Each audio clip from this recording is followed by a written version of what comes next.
Allenatore Seghi, punset del Novara al termine della partita dove avete tentato l'assalto sino all'ultimo e avete tenuto sempre comunque il Grosseto a portata di tiro. È arrivata una sconfitta per 3-2 al termine di una gara molto combattuta. Sì, ciao, buonanotte a tutti. No, Grosseto ha fatto la sua partita come sempre, a casa sua è sempre difficilissimo, ma io non sono per niente contento della partita che abbiamo fatto noi, dell'atteggiamento dei giocatori. Penso che abbiamo fatto qualche minuto veramente brutto al primo tempo, all'inizio, e qualche brutto all'inizio al secondo tempo. Dobbiamo cambiare questo atteggiamento perché così non andiamo a nessuna parte, sicuramente andiamo in A2.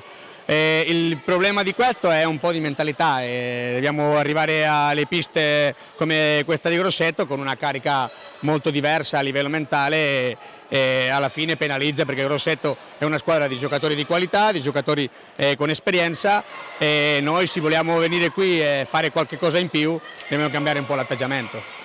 Atteggiamento dal punto di vista proprio mentale, ma anche qualche cosa, ma è mancato forse anche qualche cosa per la costruzione, in alcuni tratti della partita magari vi è mancata un po' la costruzione, anche se poi siete riusciti comunque sempre a rimanere in scia del Grosseto. Sì, ma questo non serve a niente, noi lavoriamo la settimana certe cose che non abbiamo fatto, lavoriamo difesa, attacco, ma soprattutto un'intensità in difensiva che il primo tempo, primi 15 minuti abbiamo regalato praticamente tutto quello che abbiamo fatto al Grosseto, senza demeritare per niente il Grosseto, che ha fatto una bellissima partita perché è una squadra che sa giocarla, ma noi se vogliamo rimanere in A2 dobbiamo fare qualcosa in più, soprattutto di quello che si lavora, quello che si prepara, quello che si parla.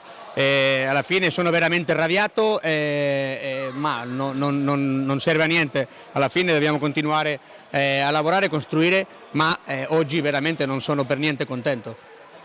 Allora, in bocca al lupo per il futuro, vediamo cosa dirà questa 2025 per il Novara, che chiaramente come neopromossa, per il momento è terzultima, come neopromossa chiaramente l'obiettivo è quello di centrare la salvezza il prima possibile. Sì, no, questo è lunghissimo, è una partita, questa giocata a Grosseto è l'ultima al primo girone, manca ancora il secondo girone, ma dobbiamo fare le cose molto meglio, dobbiamo fare qualcosa in più, tutti, io il primo, ma i giocatori sicuramente dopo devono fare qualcosa in più, perché sennò il 25 sarà durissimo. Grazie, buona serata. Grazie.